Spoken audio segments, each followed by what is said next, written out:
Good morning and welcome to 365 Days of Amazing Stories with Theo Mayer.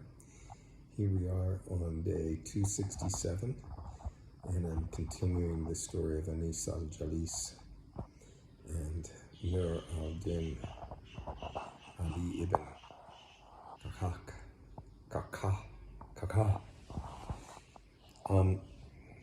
from 1001 Arabian Nights. Now, you might want to remember that Nur al-Din had Anis al-Jalis, who was supposed to be presented to the king. But because of that, she couldn't be. And he had fled and basically would come home at night so that he wouldn't have to deal with his father, who was quite angry with him. And eventually, after a month of this, Fadil al-Din's wife suggested that he hide behind the door, and when he came in, that Fadil should tackle Nur al-Din, and that the wife would come in then and rescue him. And so this is what happened. And Nur al-Din came in through the doors, and Fadil jumped on him and wrestled him to the floor. And when Nur al-Din looked up and saw that his father was there, he was surprised, but he was more surprised when he saw that his father was holding a knife. And he said, "Is it that easy to kill me, your son?" And Fadil replied, "Is it that easy to kill your father and ruin all of his possessions?" And at this point, Fadil's wife came in.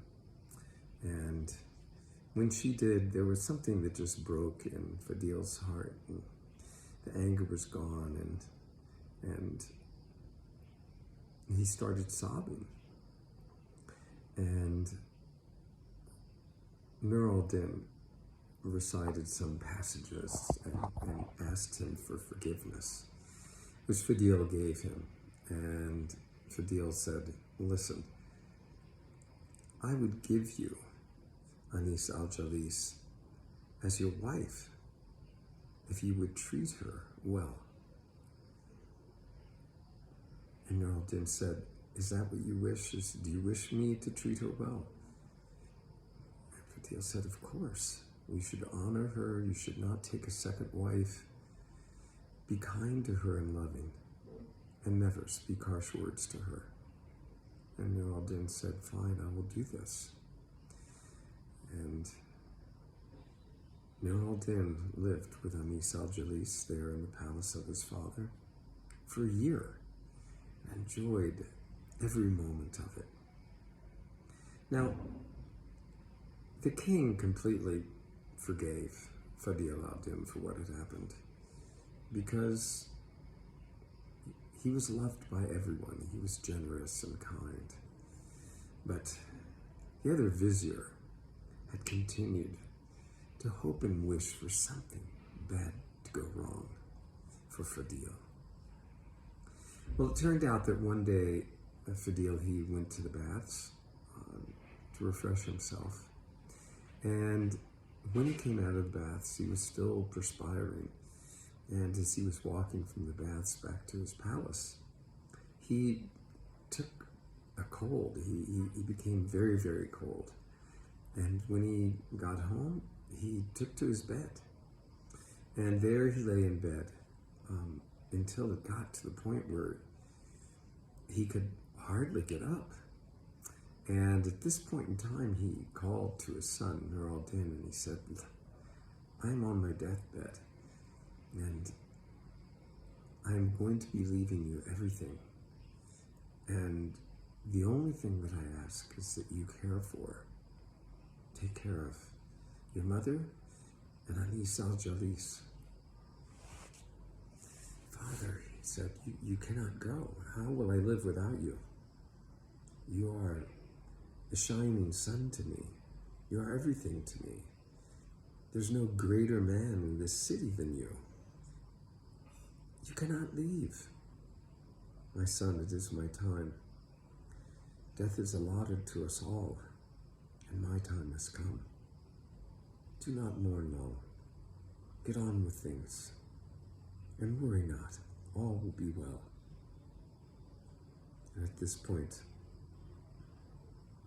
Fadil al-Din began to shake in his death throes, and within moments was gone, his soul having departed from his body.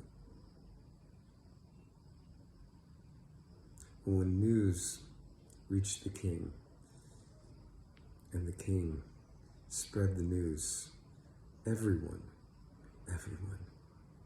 sobbed for the loss of Fadil al-Din, because his generosity was like no other man.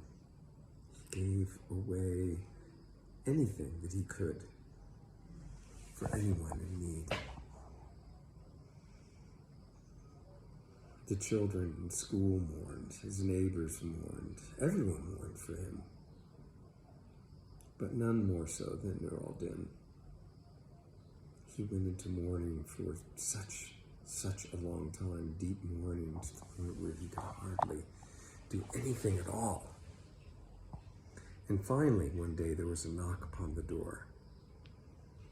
And he went to the door, and a friend of his was there, a companion, and he said, Nur al-Din, stop this mourning. It is a bright day and a bright life. You have everything ahead of you. Come, snap out of this. And Nur al-Din, he thought about what his friend said and said, yes, this is good. And immediately he hopped up and he called for servants, and he brought everything into a room to create a celebration, a banquet. And he invited many of his friends and celebrated. And after that celebration, which was for noontime, he celebrated again in the evening. And the next day, he invited friends for the morning meal, and then again for lunch, and then for dinner. And he began taking care of these festivities every day, day after day, providing his friends with good entertainment, delicious food, and, well, great company. The other thing that he began to do was give things away. If people wanted something, Nur al-Din, that's a beautiful orchard that you have. He would say, take it, it is yours. If they asked for the deed for something, he would give it. He began to give his things away.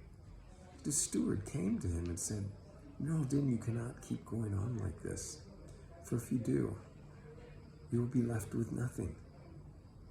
Nur al-Din replied, don't talk to me about this. Until it comes to the time where in the morning I cannot have my evening meal because I don't have anything more, then you can tell me. But otherwise, I will give, because there is nothing better than giving. Many, many verses in our holy book say just this. And so the steward was dismissed. And we will leave the story there, find out what happens next.